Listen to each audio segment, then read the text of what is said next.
Hello there, how to make chips, or French fries as they call them in the United States. Start off with some potatoes. I'm going to cut about 7 or 8. When I make chips I also like to make crisps.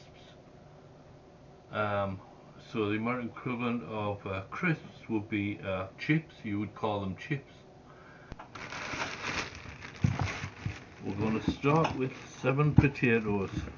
3, 6, 7 because there's 3 of us.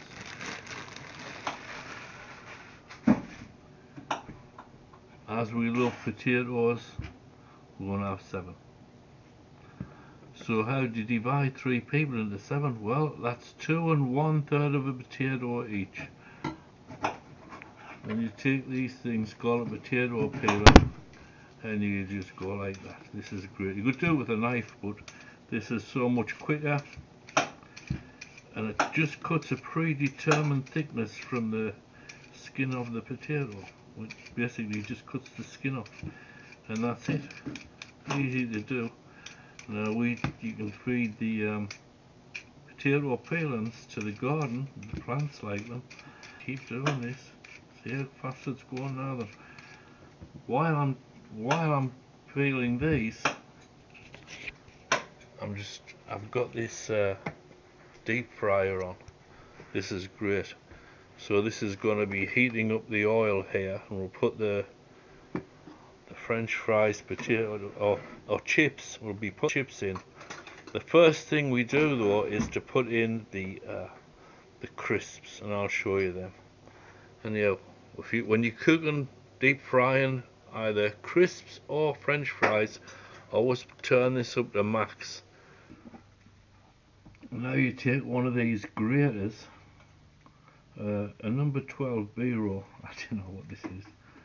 I think this is a grater, and you just we're going to make fancy ones because this has got a serrated edge. So you just take a potato and just do this. Simple.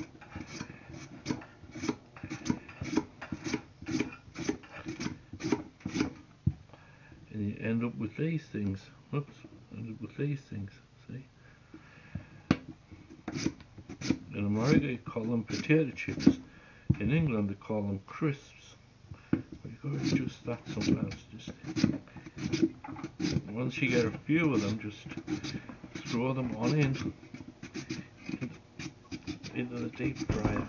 And be sure not to grate your thumb off. Yes.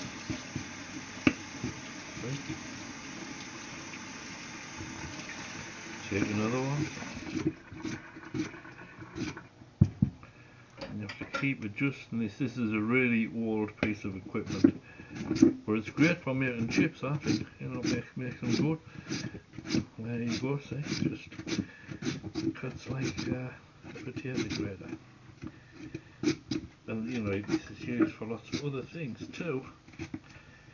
You know, you can grate cheese with it too.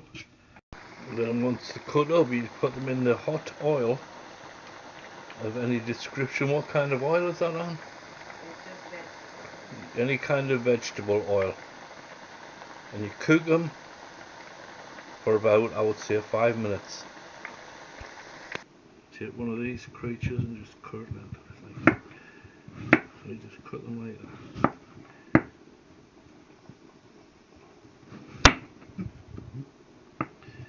Right, then you take 2/3 and then you cut them lengthways like this. If you cut them thinner, they'll cook quicker. Just remember that, watch your fingers. Knife, good knives are good and nice and sharp. But they'll also cut your finger. So there you go, that's them there.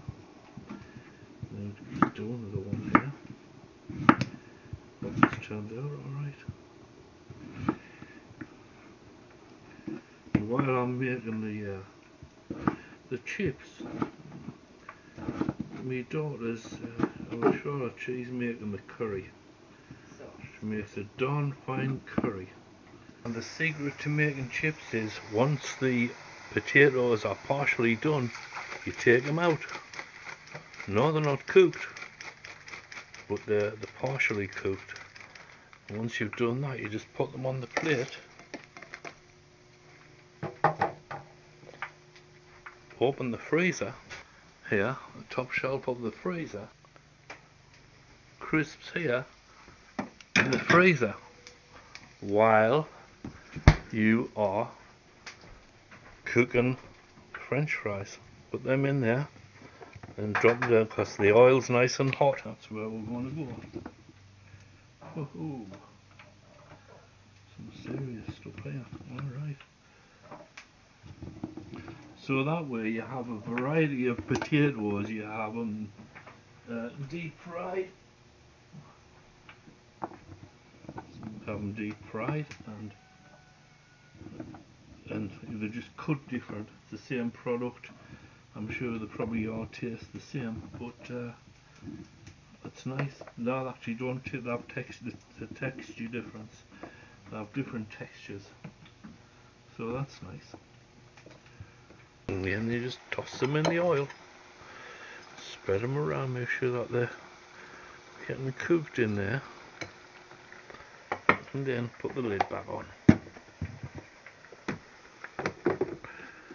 And they'll cook down and the oil will get the ones on the top, no problem. And we'll do the same thing with these. When these get partially cooked, take them out, put them in the freezer for about 5 minutes or so.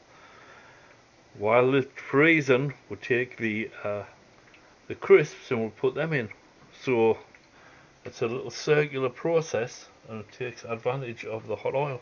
So once your chips are half cooked, go over to the freezer, take out the half cooked crisps and replace them and put the chips in the freezer here.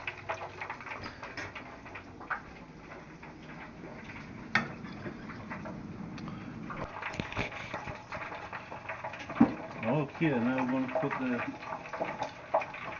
crisps,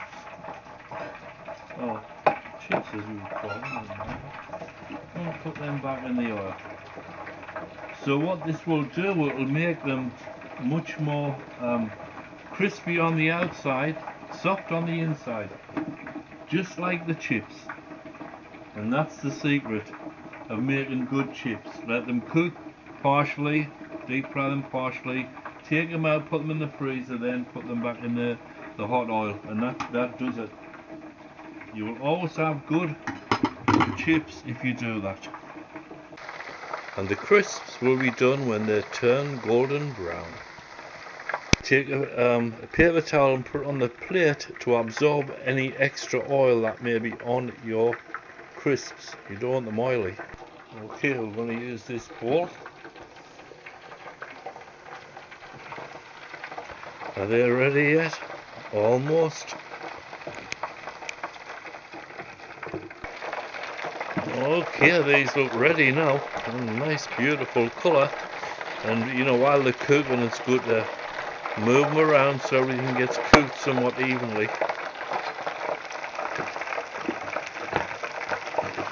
Bring the bowl. And here the chip pan. There we go. Oh, look at that. Look at that. Look.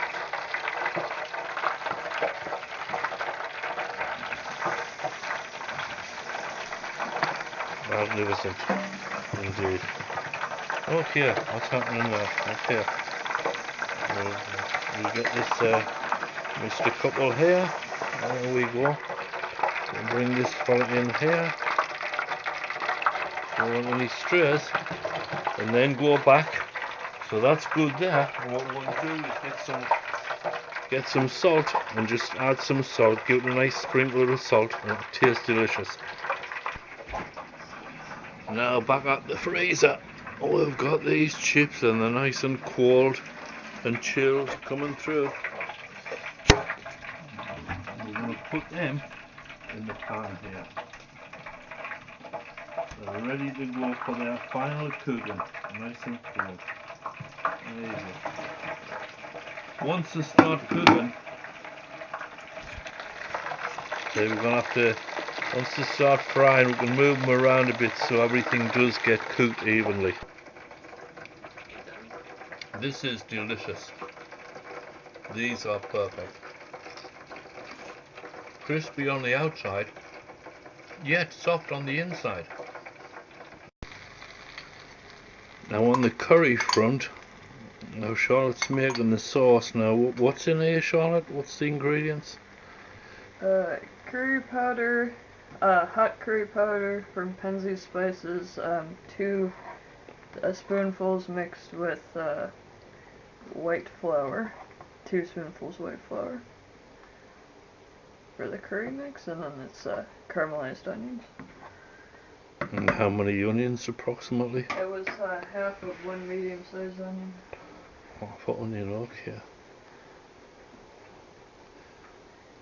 And this milk I'm just sort of eyeballing. You're going to want to get an even mix so that it's a little runny. And then it can reduce. I've added about 1 large handful of raisins to the sauce here. And now we're just reducing it down so that it has more of a gravy-like consistency. It looks beautiful. And smells unbelievable. I've also added 4 capfuls of regular lemon juice to the curry to add a bit of acidic balance. I also added about 4 shakes of salt, just evenly coating it across the curry. And this is how it should look once it comes out of the deep fryer. Unfortunately, we couldn't help ourselves and we've started eating already. This is the finished product. Chips with curry sauce on, an English staple since the 1960s.